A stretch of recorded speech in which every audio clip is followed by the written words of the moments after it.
বাংলাদেশের গণমাধ্যমগুলো সত্য ও বস্তুনিষ্ঠ সংবাদ প্রকাশ করলে বিদেশি গণমাধ্যমের মিথ্যা সংবাদের উপর চুনকালি পড়বে বলে মন্তব্য করেছেন স্বরাষ্ট্র উপদেষ্টা জাহাঙ্গীর আলম চৌধুরী। দুপুরে নারায়ণগঞ্জের বন্দর উপজেলার লাঙ্গলবন্দে সনাতন ধর্মাবলম্বীদের মহাষ্টমী পুণ্যস্নান উৎসবের বিভিন্ন স্নানঘাট পরিদর্শন শেষে তিনি এই মন্তব্য করেন। স্বরাষ্ট্র উপদেষ্টা বলেন, বিদেশি কিছু গণমাধ্যম অর্থ উপার্জনের উদ্দেশ্যে বাংলাদেশকে নিয়ে মিথ্যা সংবাদ প্রচার করছে।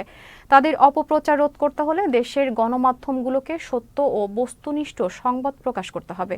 এ সময় বাংলাদেশের মতো ধর্মীয় ও সাম্প্রদায়িক সম্প্রীতি পৃথিবীর আর কোথাও নেই এমন মন্তব্য করেন স্বরাষ্ট্র উপদেষ্টা। আপনারা এখানকার প্রশাসনে যারা জড়িত ছিল তাদের আপনারা একটু ধন্যবাদ দিবেন।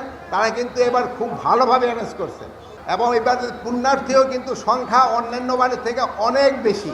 প্লাস আবার এবার যে ইটা পড়ছে ওটাও কিন্তু রাত 2টার থেকে মনে হয় লগ্নটা শুরু হয়েছে, ওটা মনে হয় শেষ হবে আজকে রাত 12টায় শেষ হবে।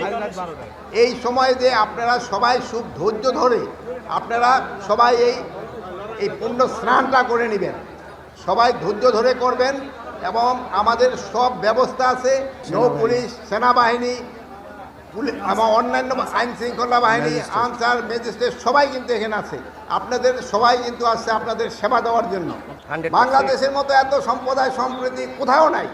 এখানকার যত সম্প্রদায় সম্প্রীতি আছে আপনি অন্যান্য আশেপাশে দেখেন কিভাবে কি ঘটে।